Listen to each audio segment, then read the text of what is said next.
It looks like Walmart may be able to do what Amazon can't, get its drone delivery program off the ground.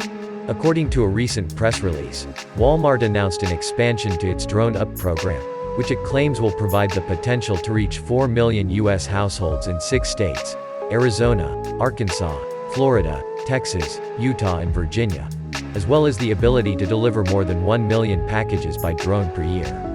Those are considerable numbers that could put Walmart way ahead of the rest of the pack, potentially leaving other drone delivery competitors in the dust.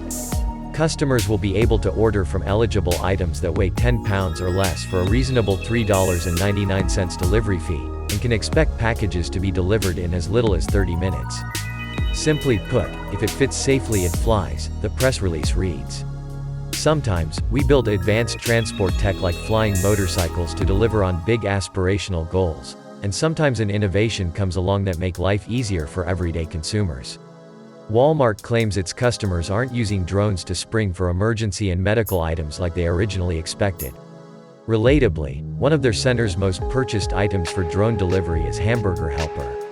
The company has proven itself to be a real competitor to Amazon when it comes to home deliveries, and may soon become the brand of choice when it comes to emergency pangs of hunger that strike when your pantry is running low.